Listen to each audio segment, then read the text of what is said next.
A manifesto for hope, an afterword. We shape our systems and they shape us. Many of our government-funded systems are failing the most vulnerable and disadvantaged. At the same time, we're sidelining our greatest national asset, local people. We have a stark choice: to keep pouring money into policies we know aren't working, or to invest in new and better ways that really improve people's lives. We need a radical reset, one that empowers local charities, grassroots movements and faith groups in a more imaginative, less bureaucratic, more collaborative approach to community development. I'm Steve Chalke. My book, A Manifesto for Hope, sets out 10 tried and tested practical principles for how to develop joined-up, cost-effective, community-empowering work, each gleaned from the hard-won experience that sat at the heart of my work over the past 4 decades. It culminates in a call for a new social covenant, one that will transform the life chances of countless young people and their families. It's time to reimagine.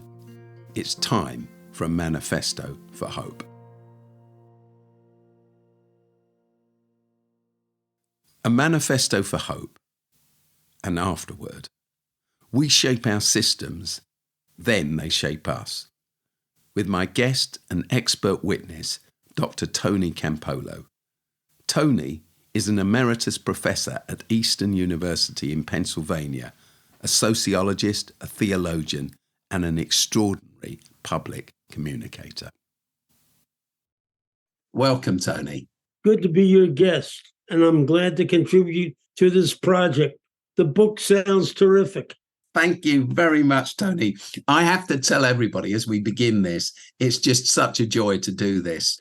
I tell everybody all the time, Tony, that I've learned more about communication from you over the years through your generosity to me across the 40 years or so that I've known you than anyone else on the planet. Your legacy in my life, let alone anyone else's, is something I treasure. So it's just such an honor for me to make this podcast with you. And that's why I asked you whether you'd talk to me about the afterword of the book, because over these last weeks in these podcasts, I've set out the principles that the book is built around. But we come to this afterword. We shape our systems and then they shape us. And I tell this story about sunglasses. I don't know about you, but often, when I go away on holiday, I either forget to pack my sunglasses and then the glare of the sun polishes me off across the week or whatever it is, 2 weeks, or I take my sunglasses and then I forget I've got them on my head. So what happens is through the heat of the day, everything's fine. But as the sun goes down, or if the clouds blot out the sun for some reason, everything slowly goes dark and shady and gloomy and downright depressing. And then I suddenly remember that I've got my sunglasses on and I take them off and it transforms everything. Suddenly it's a lot sunnier than I thought. Suddenly everything's a lot brighter. And suddenly things are a different color because sunglasses have a tint to them. You either see everything a bit more blue than it is, or a bit more yellow than it is, or a bit more green than it is, because sunglasses color and filter everything you see.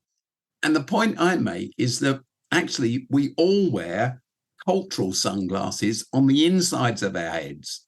And the problem is we can't take them off. Our cultural sunglasses, the lenses, the filters through which we see life, the systems that operate around us, they blind us. They obscure truth from us. They color and filter everything that we see around us. And the most dangerous thing about them, Tony, I say, is that it's all unconscious. We don't even know it's happening. I'm always reminded of that story of the fish, the 2 young fish that were swimming along.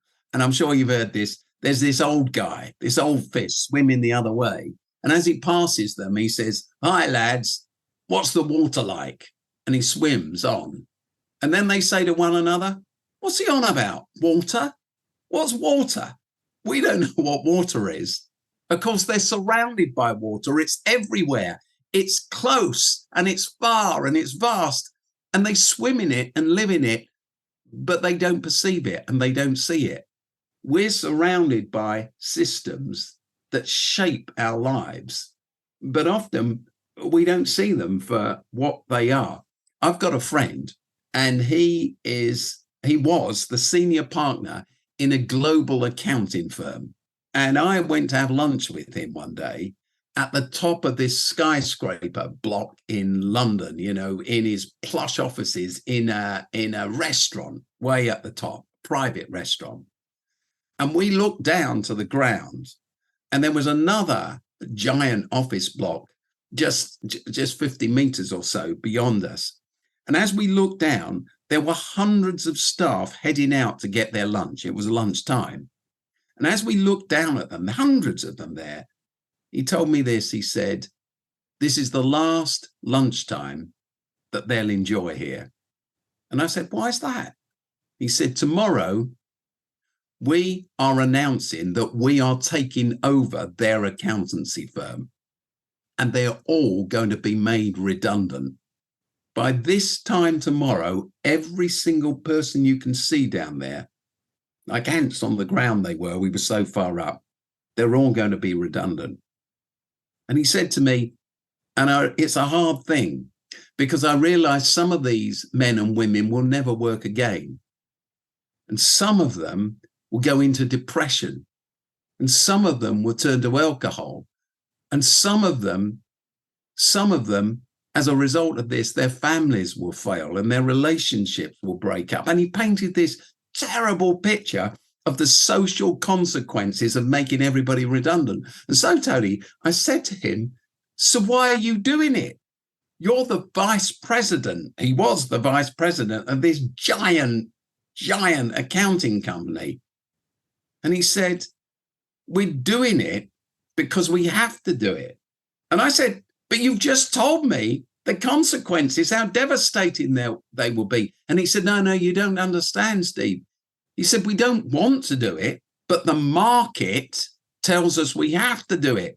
We're only the second biggest accounting company.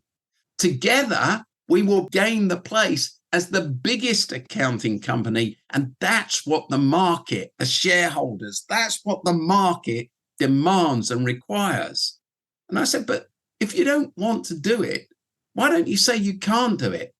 I can't, he said. I said, well, why don't you get your boss, the CEO, you're just the deputy, to do it? He said he can't. He can't do it either. And then he added this. He'll probably lose his job as well out of this because they want to put someone else in place above the whole thing. But the market requires it. We shape our systems, the way we see life, and then they shape us.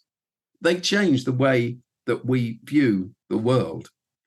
And what I'm saying through this book, Tony, is that the way we do government in the UK is that we vote for politicians who offer us big prizes in a very short time span.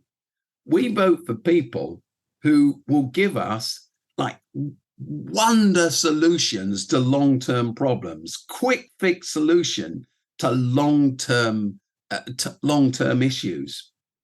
And the problem is that they promise us they can deliver these things. And the question is, do they know that it's impossible and think that we're naive, but that by the time we all work out that they can't just magically change the social constructs we have and end poverty and create hope for every young person and a wonderful job for every one young person, they'll be gone and out of power and then it won't matter to them. So is it that they know, but they think that we're naive, so they give us the quick fix solution? Or is it that they're naive and they don't know that these things are tougher to do and can only be done if we think differently? It's kind of a circular thing. We vote for the guys who give us, candy tomorrow. They don't deliver it. So we chuck them out of power. And then we vote for some other people who promise that they're going to give us heaven on earth at the next time round. But no one actually addresses the systems. And what my book is saying is that the big problem that we have is that we've left everything to government. We have a very thin view of democracy. When I was growing up, Tony, I lived in a town called Croydon. You've probably been there. You have been there because you've been there with me. Yeah. And one time it was coming up to an election, a local election, and they were trying to get the people to vote. So there were these big posters that went up everywhere. And they said this, I remember them, they asked a question, what takes just 2 minutes but lasts 4 years? And the answer was your vote. It'll only take you 2 minutes to vote, and then your vote lasts 4 years while someone else gets on and delivers all of this. And I realized, of course, that's a very, very poor way of thinking about politics.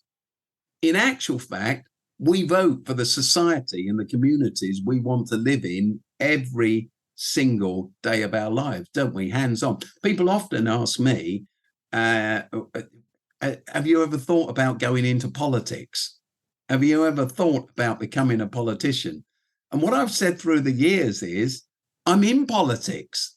We're all in politics because the polis is the city, and it's the affairs of the city, the affairs of the community.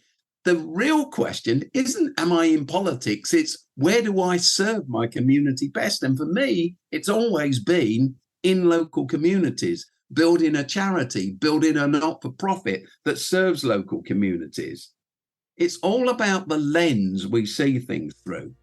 It's all about the glasses that we wear on the inside of our heads. And that's what this book has been about.